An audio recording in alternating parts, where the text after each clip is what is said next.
Hello class, welcome to chapter 11. This is about chi-square distribution. Now all along we've looked at quantitative data and tried to understand if a claim made based on a quantitative data using either the population proportion or the population mean, and then we tried to determine using hypothesis testing. We also did confidence intervals and so on. Right?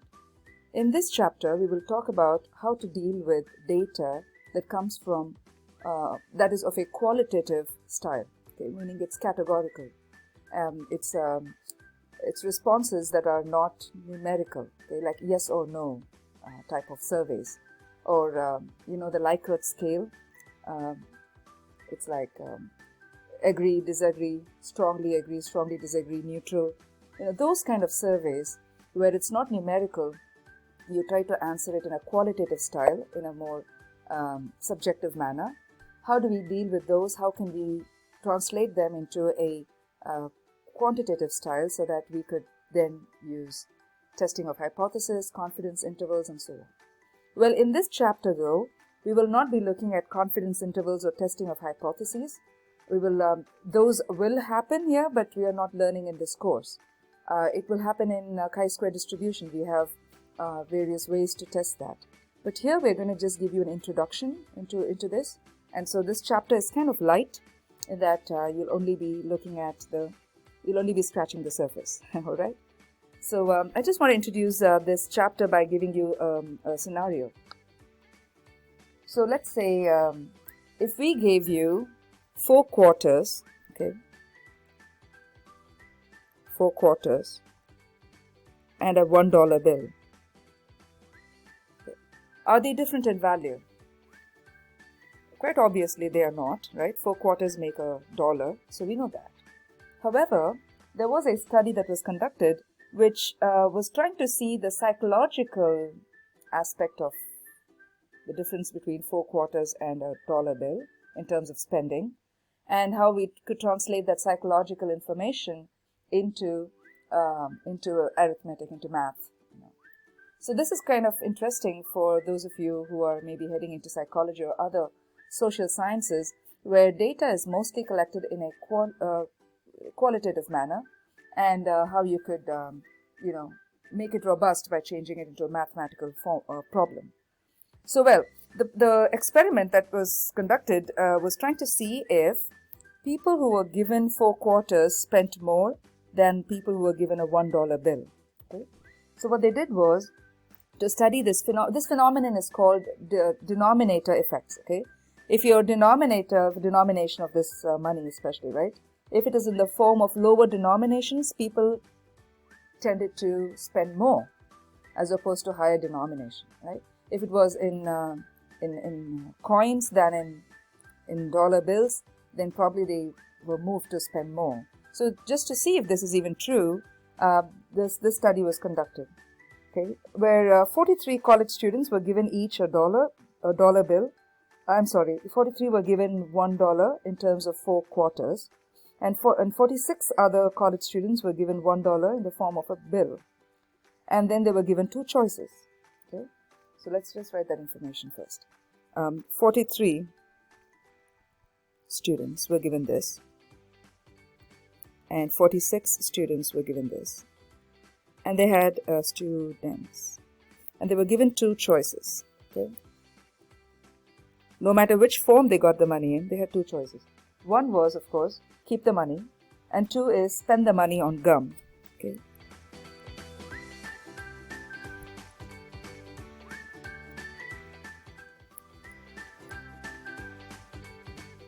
and using a survey, they came up with this table.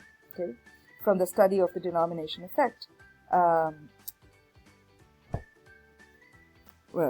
You will have, the table contains students given quarters,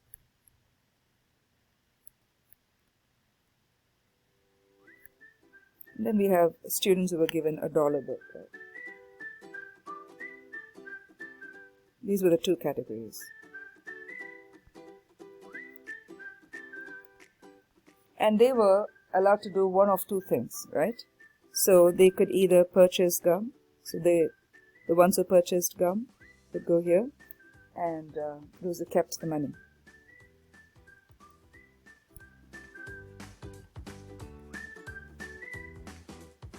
Well, you can see this as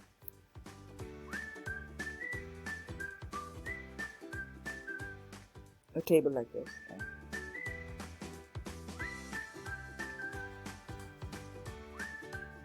And we have this data here. So 27 here. 27 students out of the 43, right? There was a total of 43. So 27 students who were given quarters purchased the gum, and 16 kept the money. Okay. And students who were given a $1 bill, $1 bill, 12 purchased gum, and 34 kept the money. Now, if you look at this, there are plenty of questions that we might want to ask. But in terms of this study, they really wanted to, the purpose of the study was to determine if the form of that gift, right, $1, the form in which it was given, whether it was in quarters or a bill, if that affected the decision to purchase gum or keep the money. Right? That was the purpose of this study. So this table is called a two-way table because it's divided into two different variables, right? It's partitioned into two different variables. Or it could also be seen as a contingency table, where if we want to determine if there was a dependence, did one depend on the other? Was there a dependence in the row versus the column? Right? So you can go further and do the study once we understand how chi-square distribution works. So this is kind of to give you an idea of what I mean by qualitative data, where we can tabulate it and slowly turn it into a numerical part. Okay. But then I want to go back to the definition of chi-square. Okay. Well, this the idea here is to see if there is goodness of fit. Okay. What do we mean by that? Well, I have this sample that I've drawn, and I might have an idea that this sample was either binomial or normal distribution, right? So I have an inkling of what it might be, but the sample could have come from an original data that was of a different distribution, right? So how well does my assumption of the sample distribution fit the original data? In other words, how would my claimed how does my sample data fit with the claimed distribution? Okay, so if I claim this to be coming from a uniform distribution, how well does my sample data fit it? If I claim this to come from a binomial distribution, how well does my sample data fit that claimed distribution? Okay, so that is what this study here is about, chi-squared. Okay. So let's write that here. Now chi-squared, as you can see, is actually written like this. Okay, it's like an X but exaggerated. You have that extra long leg there. So this is pronounced as chi-squared. Okay, and this is basically your Greek letter that is used to symbolize the CHI, the chi. Chi-squared. It's not chai or chai. It's not like a T. It's chi. And so think of it like sky, okay? It rhymes with sky. So we have that. And the way it is actually defined is that chi-squared, okay, distribution is based on degrees of freedom, like we've seen in T distribution, okay? But the distribution is chi-squared because the random variable for a chi-square distribution with k degrees of freedom, it is the sum of k independent square standard normal variable. What does that mean? Well, chi-squared is, the z-scores. These are standard normal, right? So we have k of these z-scores. We have k's z values, and these are independent. And when I square each of them, right, that's where the word chi-square comes from, because you're squaring each of these standard normal distribution. And how many of these are we squaring? We're squaring k of these. So z1, z2, z3, etc., zk. And we sum them. We square them first and then we sum them, and that collection, that sum is called the chi-square. Okay? So a chi-squared with, this is a chi-square distribution with k degrees of freedom. K degrees of freedom. You remember degrees of freedom, we call it df. So because of the way the degrees of freedom is connected with the z, the table that we will use for chi-squared will also look very similar to your t distribution. Okay? So we'll just try to see how this looks. Okay? Now chi-square are also curves. They're also going to look like bell-shaped curves. Okay? We'll come to the properties shortly. But we have some characteristics, okay, for this chi-square distribution, and we'll look at that. Okay. So parameters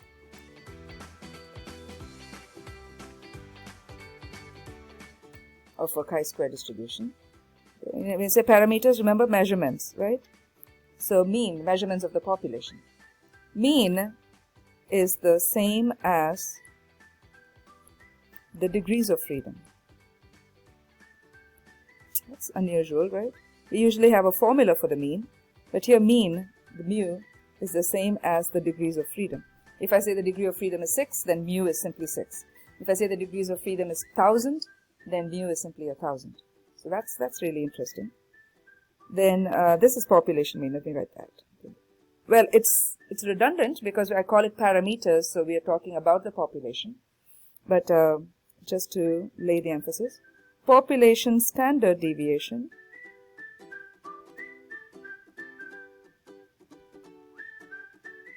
is sigma, right? Sigma is also based on the degrees of freedom. It's 2 times the degrees of freedom with a square root. Okay? So it's the same as 2 times mu, right? Because you're using the mu as your degree of freedom. So this is the same as 2, square root of 2 mu, you can call that. And the test statistic, right? Test statistic for this one is always greater than or equal to 0. That's because of the chi-squared nature, the square nature of this distribution, the way it is set up. It will not give us a negative result, right? Even if it's a negative number, remember what happens when you square it. Because these z squares can be negative, right? We have seen negative z squares, values. But when you square that negative number, you get back a positive. So there's no way that your chi-squared will be negative. So we talk about the test statistic that comes from the sample, right? The test statistic. Oops. The test statistic for any test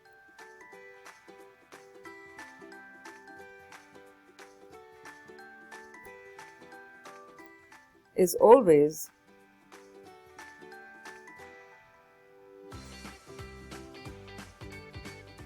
greater than or equal to 0.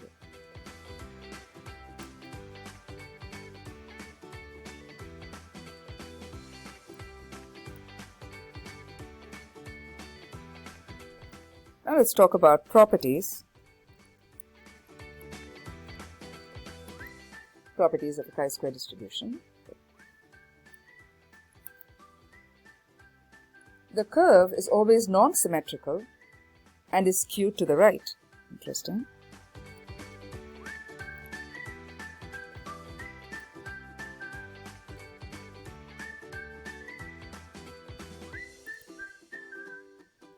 Skewed to the right. If you recall our very first lesson, skewed to the right, to kind of understand what the skew means to be more slanted or more on the right, that kind of a thing. But here, to kind of understand the distribution, look at your feet, okay? Your left foot indicates left skewed behavior. So you can see how the left foot,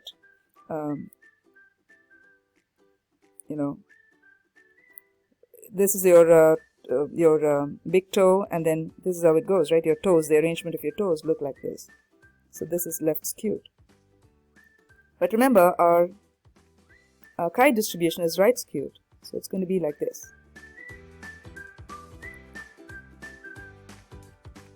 Okay. Now it's going to look like this, right? It doesn't even look like a bell shape. It's supposed to look like a bell shape because we're using all the z-squares. But remember that the skewedness and the bell shape, all these things are dependent on the degrees of freedom. So if the degrees of freedom is really, really small, then your graph will look like this. For instance, this will be the graph if the degrees of freedom is 2. Okay. On the other hand, if you increase the degrees of freedom, okay,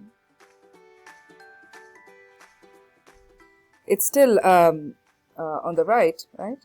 But then you have the bell shape coming out very clearly when you increase the degrees of freedom. In this case, the degrees of freedom is 24. Okay? And remember, it's all happening on the right, on the positive side of your axis. It's not like your normal distribution. Remember, the normal distribution had 0, the peak happening at 0, and then you had the distribution on the left of it and to the right of it. Left of 0 would be negatives, right of 0 would be all the positives. But here, the whole thing is sitting on the right side, okay, on the positive, the first quadrant. So I want you to understand that that's true because we just established under the parameters that because it's chi-squared, it will always be positive, right? So looking at the picture, we can actually talk about the second property, okay? So the chi-squared curve, okay, we're not calling it bell shape fully because we call it a curve. It could be a bell shaped curve, or it could look like the degrees of freedom equals 2 kind of curve.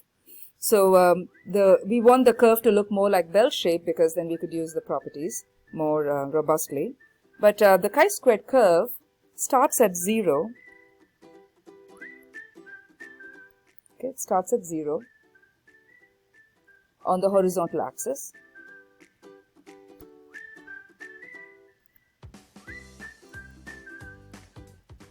Horizontal axis is your x-axis, right? And extends to the right indefinitely. So on the left, it's limited, right? It starts at 0, but on the right, it can go on. So, I just want to fix this because it has to start at 0. I just want to make sure that we have that. On the right, it goes indefinitely.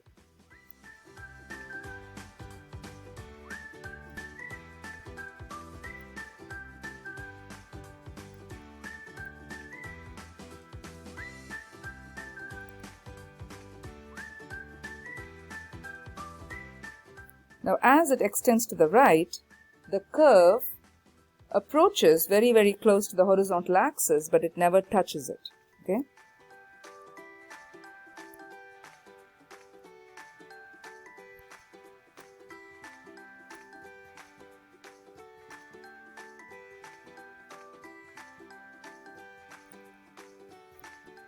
The curve approaches. These are properties, right? So it's good to write the properties. That it approaches but never touches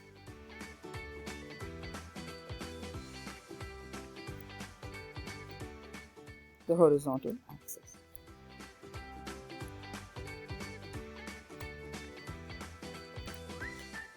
And then the third property is that the mean, okay, the population mean, right? If you recall, we said the population mean is your degrees of freedom. So the population mean is located just to the right of the peak. It's not at the peak, it's to the right of the peak. The population mean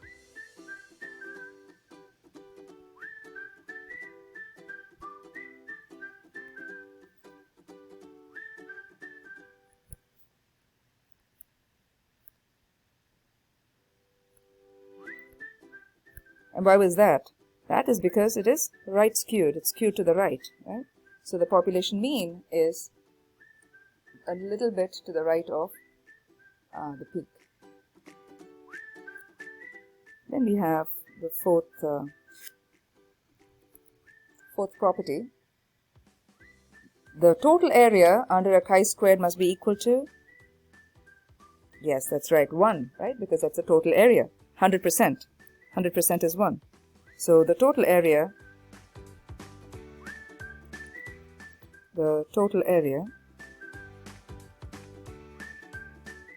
under a chi-squared is equal to 1. So when you're, and the fifth property says, as the degrees of freedom increases, the curve looks increasing like a normal curve, right?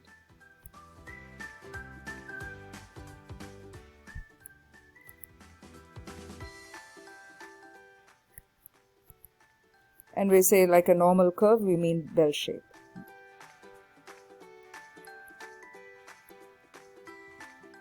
We're familiar with the bell shape, so we really like that. And when does it happen? It usually happens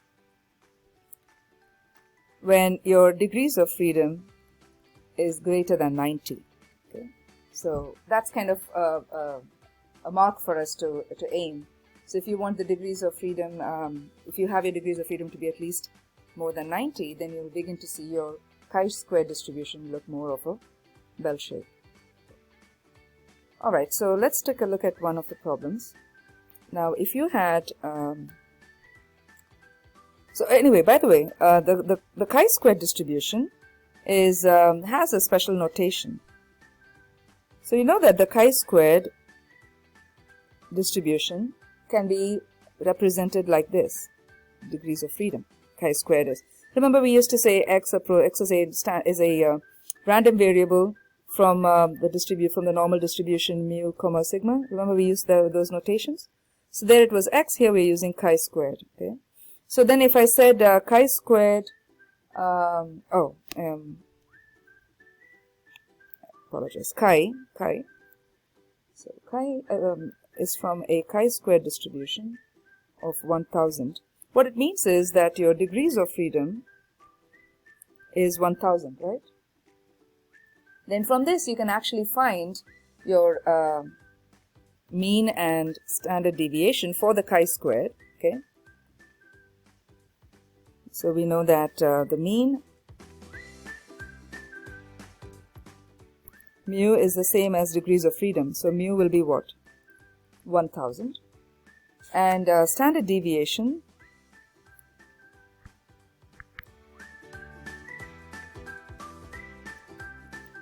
will be sigma equals square root of 2 times df. So that will be square root of 2 times 1000. Use your calculator and that comes out to be 44.7. Then what you could do is your chi-squared, right?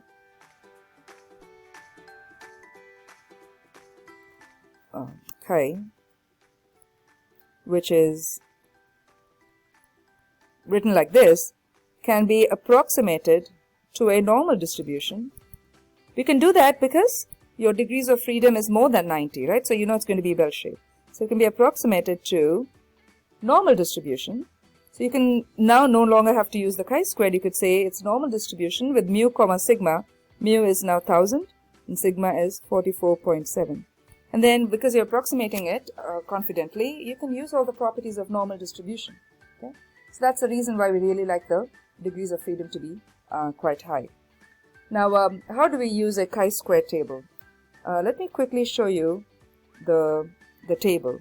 Okay, so I know you can see partially the table. Okay. Let me see if I can change the scope of this. Okay, so now your table, this is called the chi-square table, as you can see it on top, right? And then you have the degrees of freedom column. This reminds us very much of the T table, right? In our T table, we had something like this. Now, we have these areas, right? I'll talk about that shortly. But if you recall, we're talking about alpha, right? Alpha is the region that we shade usually. It's the area of interest. Alpha comes from our level of significance, right? Significance level. So you have these alpha values here. But what you see also here is that it's the area to the right of the critical value. So when we are trying to find the critical value in the previous distributions, we always had the table that measured the area from the left, right? It was the cumulative area from the left. So if my alpha was sitting on the right end of the tail, I had to do 1 minus the left area that came from the table. Here, for chi-square distribution, it is already giving you the area to the right of the critical value. So if you wanted the area on the left, you have to do 1 minus the right. Okay? So please remember that as we switch to the chi-squared idea. So then when I talk about a chi-squared table,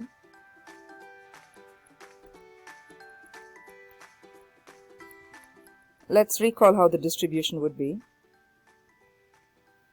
We said the distribution would be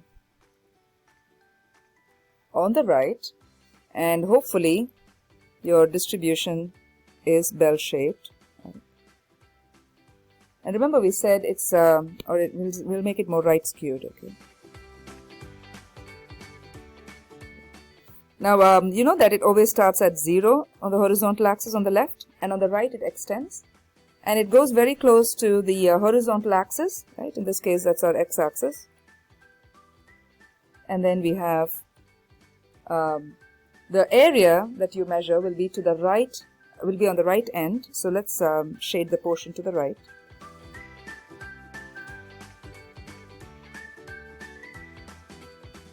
This is what the table will give us,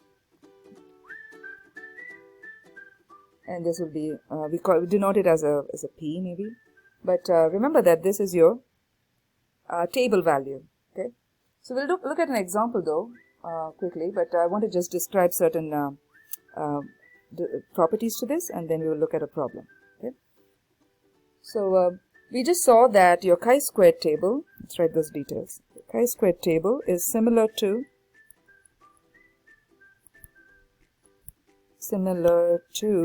the T table, right? Because it has the degrees of freedom and the area. Okay, and then the chi-squared table gives us the area to the right of the critical value.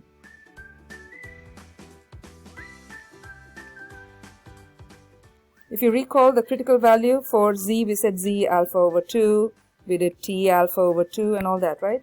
Here it is different because there is no alpha over 2 because it's first of all not symmetric, right? It's right skewed. So we're only looking at the area occupied by the end of the tail.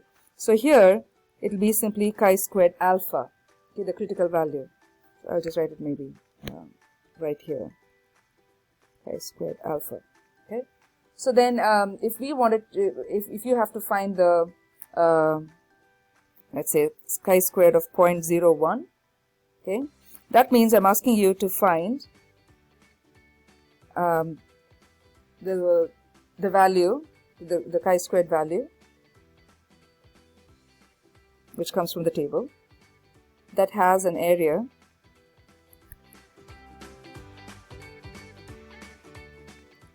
of 0.01, right? Remember that? That's 1%, right? 0.01 to the right. So that's what you have to remember. So in that case, you know, it's like this P is 0.01 in our example. So that's the area, and you want to find the corresponding chi-squared value, right? This line here that separates the shaded from the non-shaded. So you're trying to find that chi-squared value from the table using this area. Okay. So then let's use the same example, right? And if you come back, but I'll have to give you the degrees of freedom in order to do that. Degrees of freedom is 5. Then you're using this value 15.086. 15.086 will be the chi-squared value for the area 0.01 to the right of it, right? So if we were to go back to the table, then it will be, say to the graph, then you will see that it will be the area on the right end with the separation happening at 15.086. Notice all these values are positive because we want all our chi-squared to be positive, right?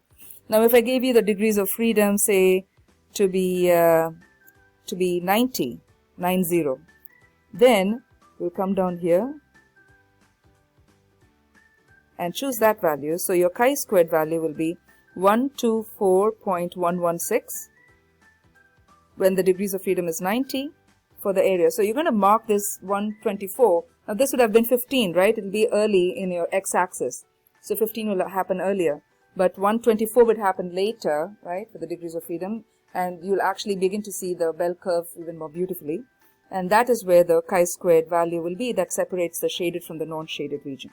So that's how we use the table here. All right. Okay.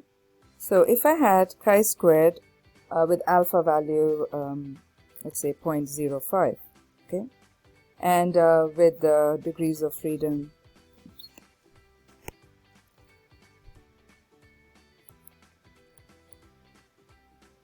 let's say 7. Okay. Now I'd like you to pause the video and open in Google video. Google, and open in Google chi-square table. Okay, just search for chi-square table. You'll find one, and go in there and find the answer to this.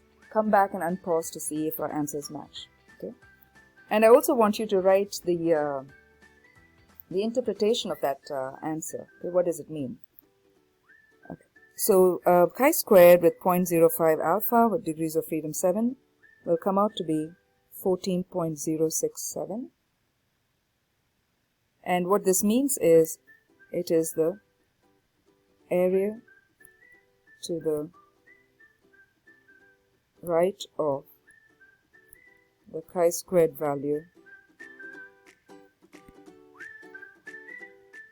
14.067 under the chi-squared curve. This area is 0.05. That's what this means. This is how we interpret it. Okay. So this means that the area to the right of the chi-squared value 14.067 under the chi-squared curve is 0.05. And if I were to draw this,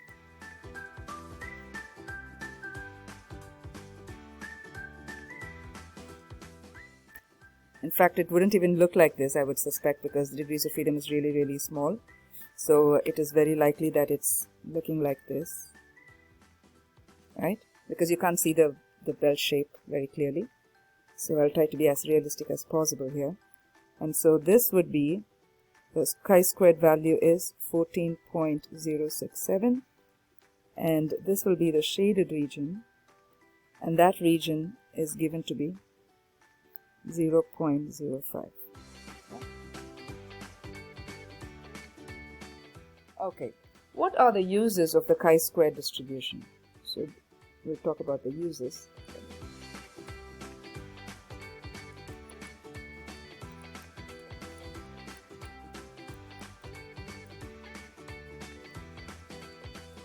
We already said we're talking about goodness of fit, right? Whether it is whether your data, your sample data, fits a particular distribution or not. How good is the fit? So goodness of fit. Okay. We also have, and from that, of course, you can use the null and the alternative hypothesis and go ahead and do the statistical testing of hypothesis. Again, we will not be looking at them in detail in this course, but I want you to understand that that's possible with chi-square. And the next one would be called as a test of independence. And the third major application is called the test of homogeneity. We'll talk about them one by one. Okay. So first is the goodness of fit.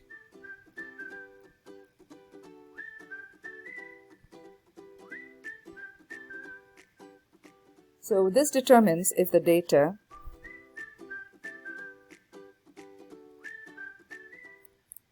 is your sample, right? The data fits a particular distribution or not.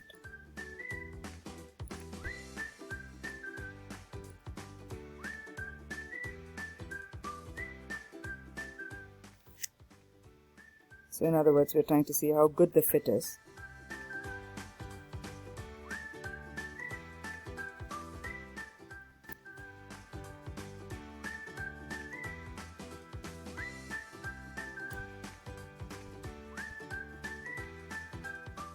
And in order to even answer that question, okay,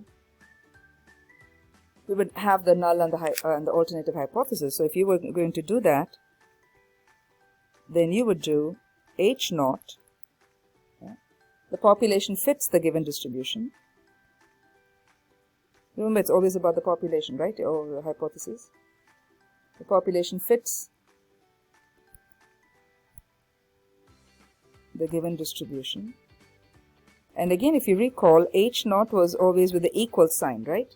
So it fits, meaning it's equal to the given distribution. And H1, alternative hypothesis, always had the inequality. So we just here say the population does not fit, or it's not equal to, kind of.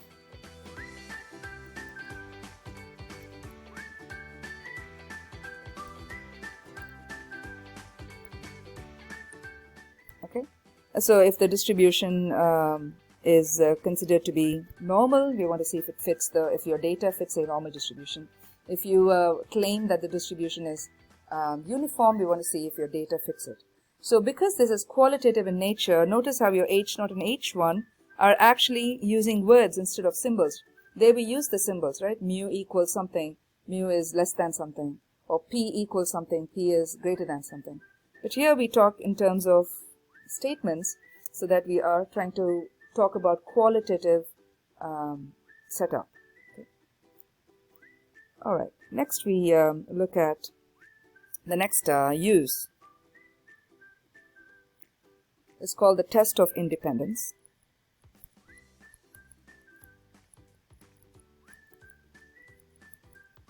The clue is right there, right? This determines if two variables are independent or not, or dependent rather.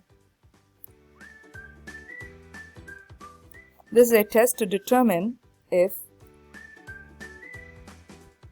two variables, they're also called factors, okay? The moment we start using these kind of qualitative ones, you'll also notice that they use the language slightly differently here. Use the word factors. Doesn't matter, they mean the same.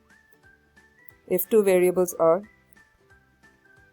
independent or dependent. So this will happen just like the example that we began with, right? So it was based on the survey questions, right? Do you want to keep it, or do you want to purchase the gum? So the opening example that I gave you would be a good example where you actually conduct the survey, conduct the experiment, and then get the results and build that contingency table. So then here, the H0 statement would be that the two variables are independent. This is a test of independence. You want them to be independent. The two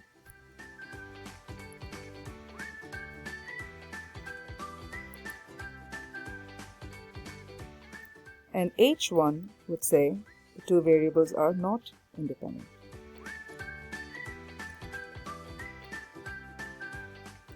That's that.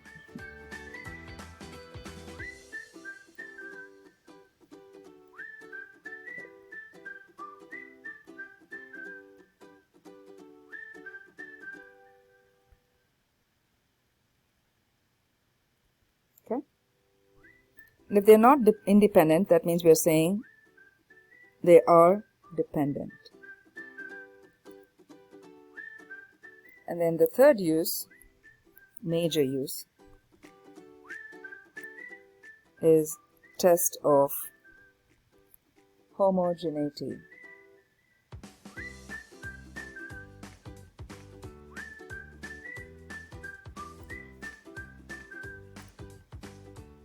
What does that mean?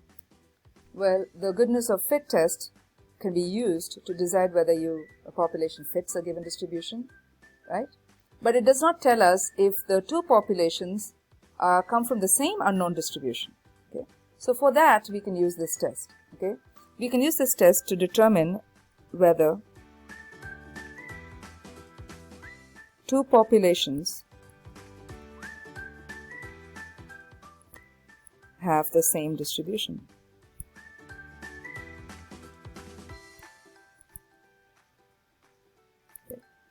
Again, try to see the difference. The goodness of fit, the first one, right? The goodness of fit can be used to see if a population fits the given distribution. But we don't know whether two populations follow the same unknown distribution. And that is what this test can do. It can be used to draw a conclusion about whether two populations have the same distribution.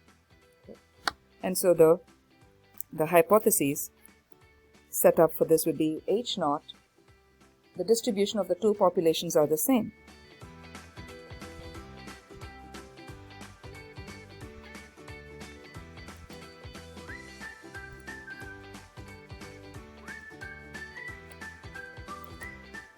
and H1 would be the distribution of the two populations are not the same.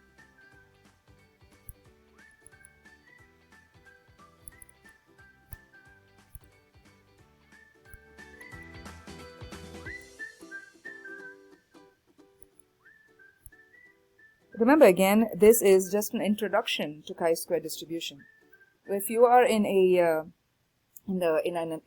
more advanced statistics class, you would actually go further and apply these ones in statistical test, wherein in the end, to be able to know what your H0 and H1, these are kind of standard statements, right?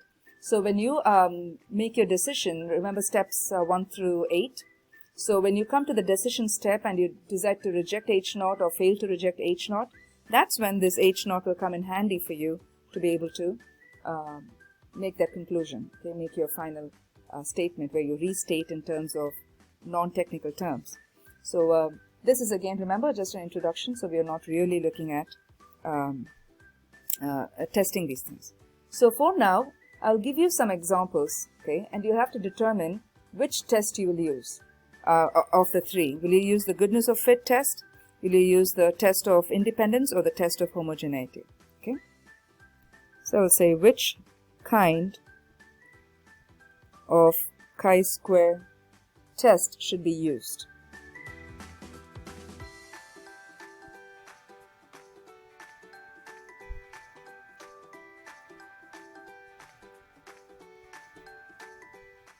Okay. The question reads, a sample of 160 households in a town was taken. 20 reported to own a vehicle that can hold more than 6 people, while the other 140 reported they do not own a vehicle that can hold more than 6 people. The households were also surveyed about whether they had children or not. Does owning a vehicle that can hold more than 6 people also mean that you have children in the household? Okay, think about this question and understand what the question is, what you're supposed to answer. The opening title says, which kind of chi-square test should you use? We have 3 kinds, right? Goodness of fit, test of independence, and test of homogeneity. So here you're trying to figure out what you're trying to determine. Okay. A sample of 160 households in a town was taken. Okay. 20 had a vehicle that can hold more than 6 people, and 140 reported they do not own such a vehicle that can hold more than 6 people. So it's only between these two categories. You want to understand what the two categories are. And then we know that the categories are those who own a vehicle that can hold more than 6 people, those who do not own a vehicle that has more than 6 people. Okay. And then the households were also surveyed about whether they had children or not. Okay. So then they're saying, so there are 2 things that they were taken, okay, about the vehicle and about the children. And the question says, does owning a vehicle that can hold more than 6 people also mean that you have children in the household? So if you were to perform a statistical test of hypothesis on this, you need to know what your H0 and what your H1 should be, from which test you should draw. So for that, I'm trying to collect details from the problem, okay? So first of all, I see the 2 categories. Owns a vehicle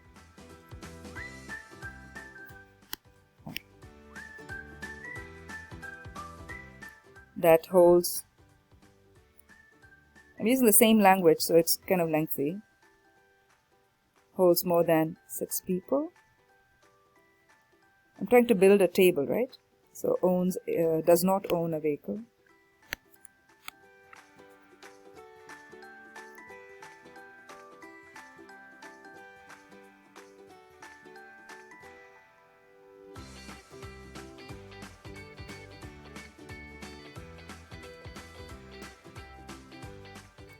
More than 6 people.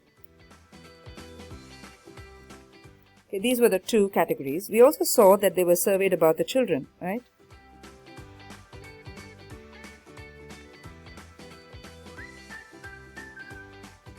So then we have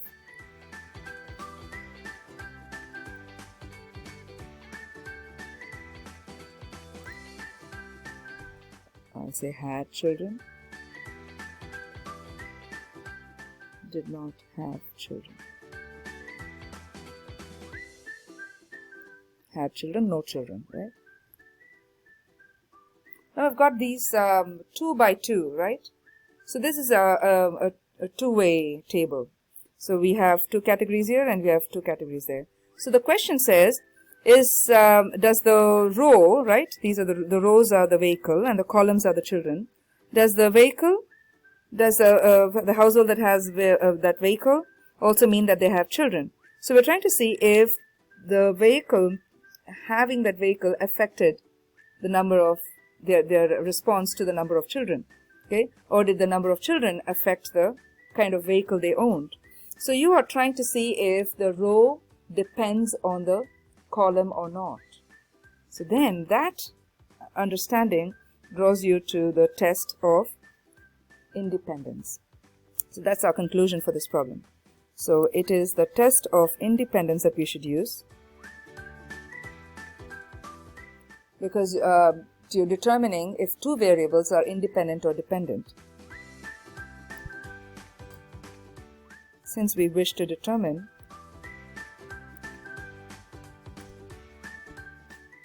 if the 2 variables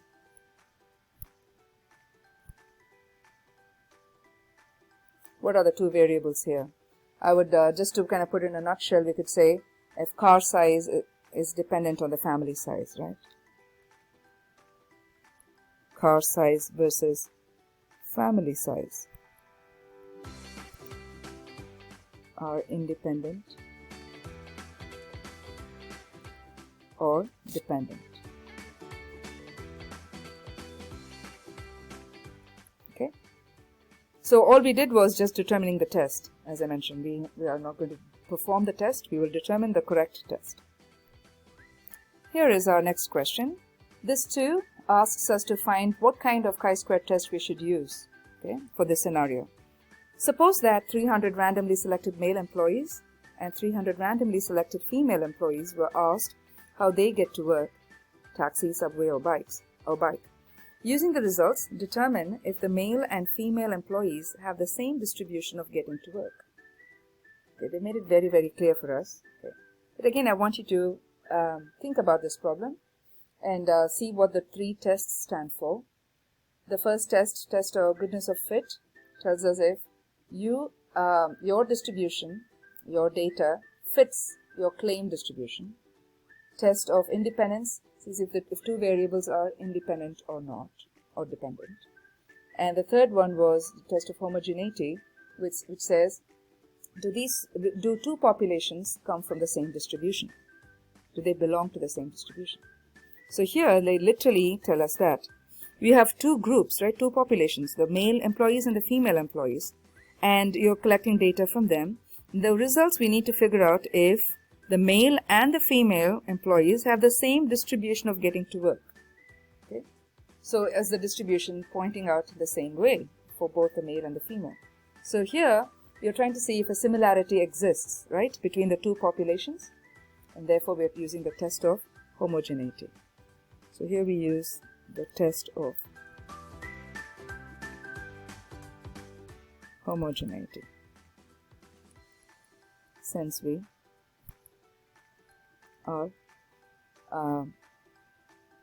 wish to determine if the two populations are male employees and female employees.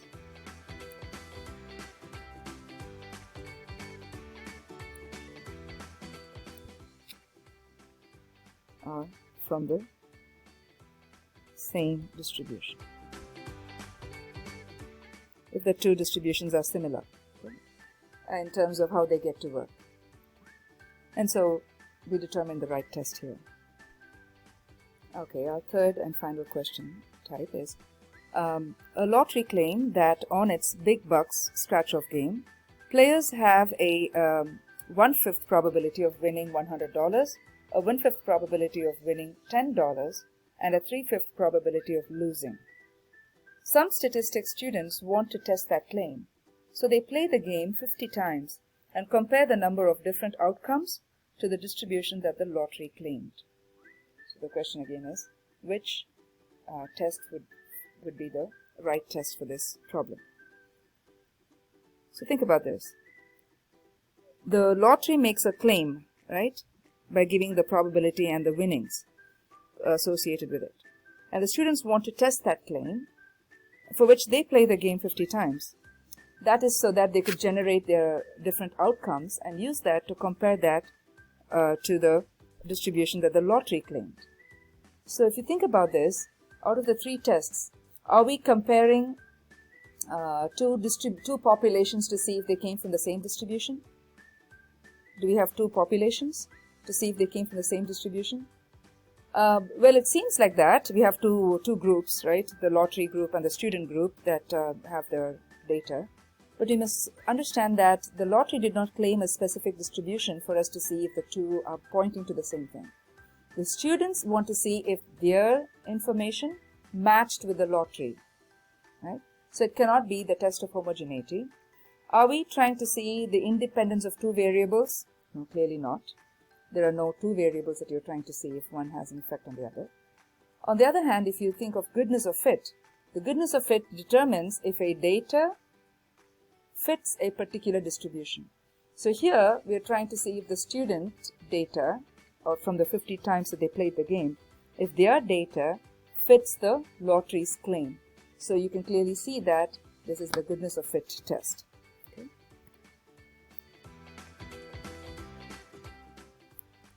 That will be the appropriate test for this scenario.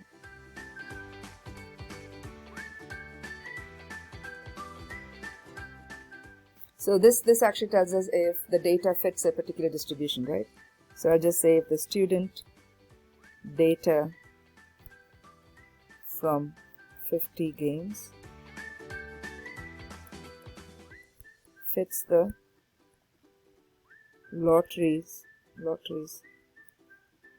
claimed distribution. Okay.